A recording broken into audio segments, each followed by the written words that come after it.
na misra busa say Ghana card etimi me yenya car ebetima me yenya car free. Opambuor the nation prophet abusia eye enra and John Mahama the incoming president what you say Bɛɛf kudrofo enra na wone eye sabio asonfo akuku damfo a mo twasia eye Ashanti region ego siaye no mgo siaye no wa wone tia say udro eye Ashanti region so dia eye Opambuor Ebenezer adakwa yi adom na wankwa ka bede na Mahama edro eye Ashanti region eye Ebenezer hwenante odeba what is a 19 or day by the crown? The victory of JM is coming again is coming again. Abusia and not there na esewani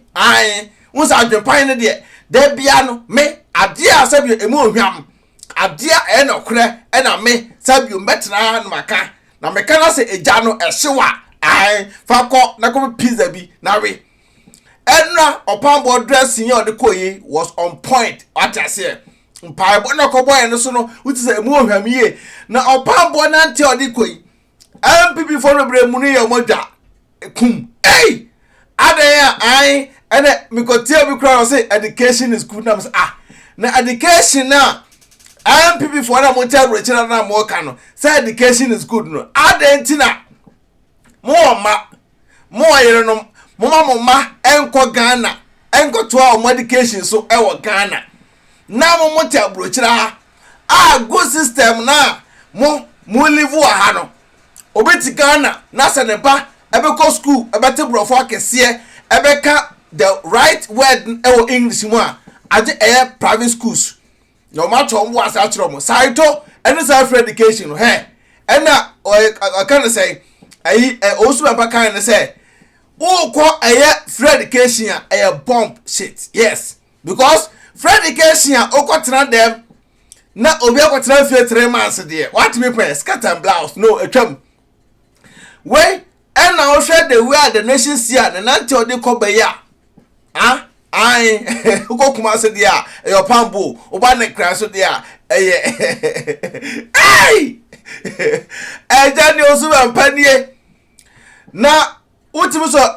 Sabio the nation said December 2 ja. Asana ba 2 ja no yengo timra ni tewia mbota dwempan ninka o kan asem papa na misra busa say Ghana card etimi me yenya car ebetima me yenya car free because koso wo manimu a mementi ase be se me ma obi anso nu say Ghana card ebetimi de yenya car free a cause BBN we chere sa se betim de nyaka free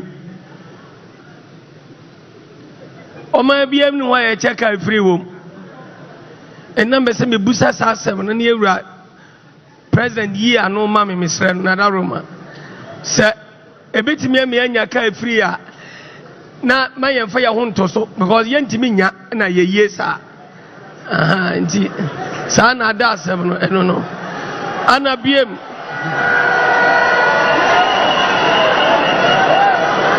Ana misraw ana biem Arwani na miswa shankom last year 30th July 2023 bibia ntimi nsisa onyankopon tiyewra John Mahama esa bakonya no so biem Arwani na kachira me ana mekae ewiase atumfo biara awombani atumfo bia entimi ntwam na bibia ne obi yenso a ebetimate sa Awurade adwen ewo ho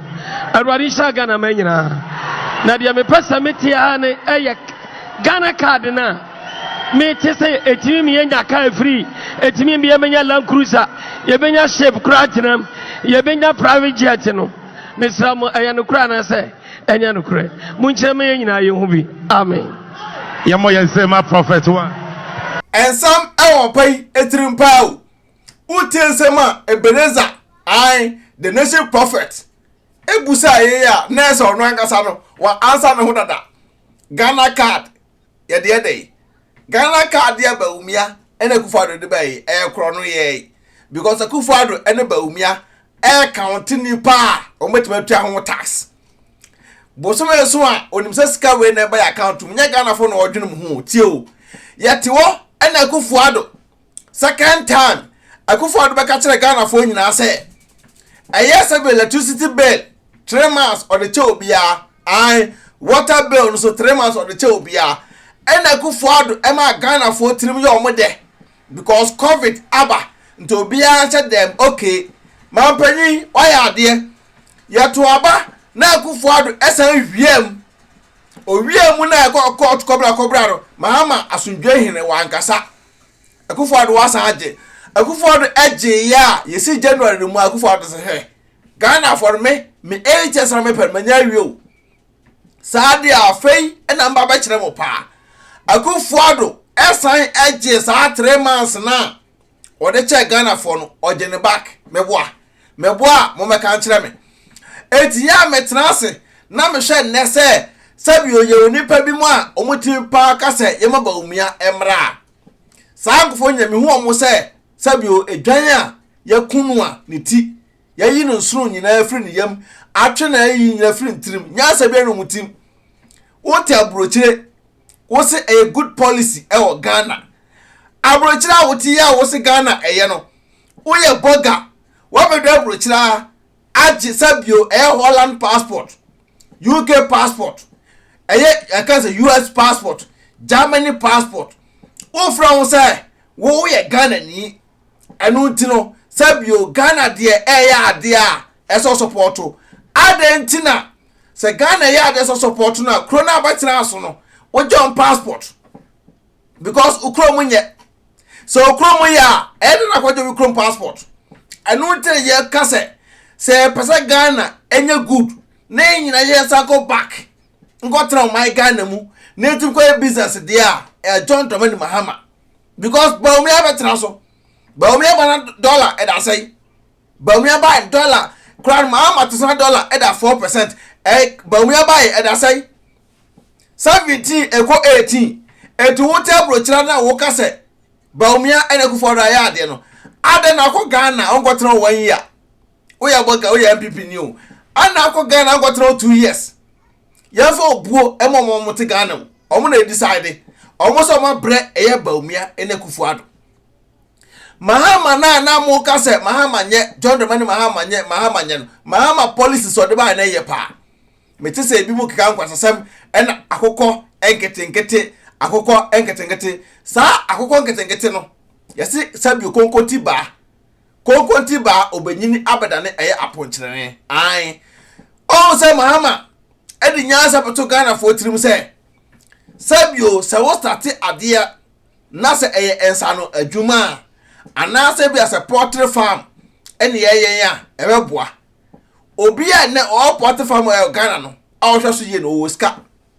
oto se eye free education mu wie school mu timi nya adwuma nye free education mu wie school a nyinsan yiguo ena aye mu se tinkom free education Bawumia ba free education ko bi Kufuado ba free education ko bi o ma tentam o ma eta brochire ena mu ko school ena wo ena mu jimi nti oto se free education a o ma ko sesa enkwasa taxes abeto yeso e-levy tax COVID atwamo abrochire ko to kwan a COVID enye ho tax bia nso Kufuado no Bawumia ama COVID tax aka eje COVID ho tax what the flight ego si Ghana ho tax different pure water for our motor pure water nipa mobro wafo maamefo usa sky ko che obi momo a okwa ye tene tax sa taxes no Kufuado no Bawumia omo de dey sa tax ni nyina no komo de ya de pa komo ko bobo se but sa tax no mo jedi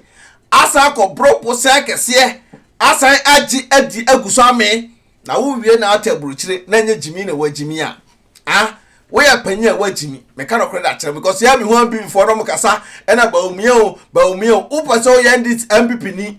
na hunu nya asa kotra Ghana so say a good policy kotra mbie a good policy a go and sit there kora go try good policy ni na fra brochira na ehunu say yes me enya fra me adwerepan ne me say ma go try Ghana amoa mo nta brochira na bi mo jimi ana mo try brochira ana mo ji passport ana mo tia na mo say an na good policy ma ba omiamla wa bra also no yire na o matia